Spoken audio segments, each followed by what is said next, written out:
Vijay sir அவர் இன்னும் மக்கள் பணி செய்யவே ஆரம்பிக்கலைங்களே. நான் பார்க்கவே இல்லை. அவர் வெளியில் வந்து மக்கள் பணி செய்யலை. ஃபோட்டோ எடுத்து போஸ்ட் பண்ணுறது மட்டும் அரசியல் கிடையாது. உழைக்கணும். திமுக மீதான விஜய் விமர்சனத்தை நீங்கள் எப்படி பார்க்குறீங்க? அதில் எனக்கு உடன்பாடு இல்லைங்க.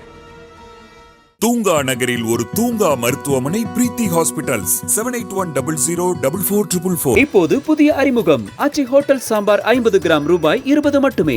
நடிகர் சத்யராஜ் அவர்களுடைய மகள் பிரபல ஊட்டச்சத்து நிபுணர் திவ்யா சத்யராஜ் இன்று தமிழக முதலமைச்சரும் திமுக தலைவருமான மு.க. ஸ்டாலின் முன்னிலையில் திமுகவில் அதிகாரப்பூர்வமாக தன்னை இணைத்துக் கொண்டிருக்கின்றார். தற்பொழுது நம்மோடு அவர் இருக்கின்றார். மேடம் வணக்கம். குறிப்பாக பத்திரிகை நண்பர்களுக்கு என் பணிவான வணக்கம்.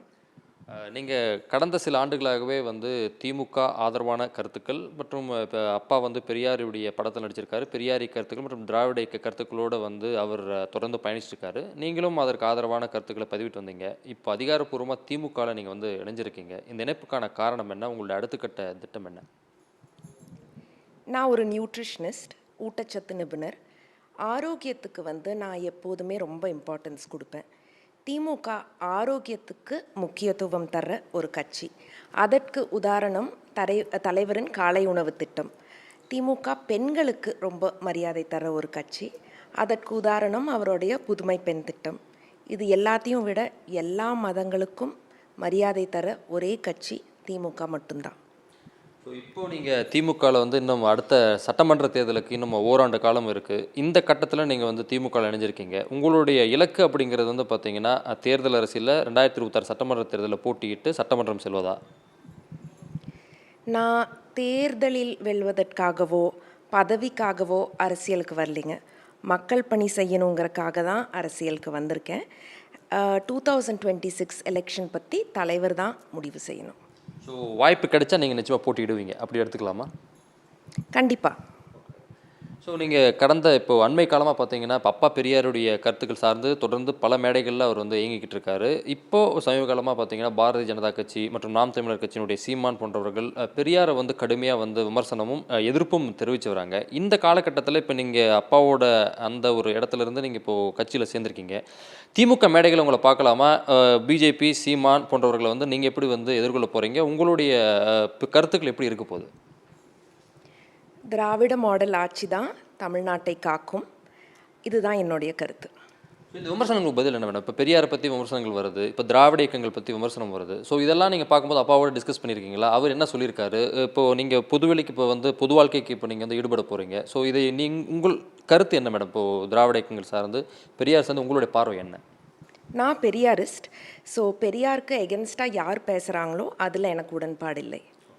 ஸோ இப்போ வந்து பார்த்தீங்கன்னா அப்பா திரைத்துறையில் இருக்கார். இப்போ திரைத்துறையிலிருந்து அடுத்த ஒரு மிகப்பெரிய ஒரு உச்ச நட்சத்திரமாக இருக்கக்கூடிய விஜய் வந்து அரசியலுக்கு வந்திருக்காரு. 2026 சட்டமன்ற தேர்தலில் வந்து இலக்கா வச்சு அவங்க வந்து வந்திருக்காங்க. இப்போ நீங்கள் ஒரு சினிமா ஃபேமிலி, இப்போ விஜயும் வந்திருக்காரு. இதெல்லாம் நீங்கள் எப்படி எதிர்கொள்ள போகிறீங்க? விஜய் மீதான உங்கள் பார்வை என்ன? விஜய் சார்னு இல்லைங்க, உழைக்கும் கரங்கள் இருக்கிற யார் வேணாலும் அரசியலுக்கு வரலாம். மக்கள் பணி செய்யணும்னு நினைக்கிற யார் வேணாலும் அரசியலுக்கு வரலாம். ஆனால் ஃபோட்டோ எடுத்து போஸ்ட் பண்ணுறது மட்டும் அரசியல் கிடையாது. உழைக்கணும். ஸோ அது பண்ண தயாராக இருக்கிறவங்க அரசியலுக்கு வரலாம். ஸோ விஜய் பற்றி உங்களோட மதிப்பீடு என்ன மேடம்? அரசியலில் அவர் வந்து பார்த்தீங்கன்னா ஏற்கனவே எம்ஜிஆருக்கு அப்புறம் அரசியலுக்கு வந்து பல நடிகர்கள் இன்றைக்கி வந்து அரசியல் வந்து ஜெயிக்க முடியல. கடைசியாக விஜயகாந்த் தான் எதிர்க்கட்சி தலைவருங்கிற அந்தஸ்து வரைக்கும் வந்தார். அரசியலில் சினிமா பிரபலங்கள் ஜெயிக்க முடியுமா?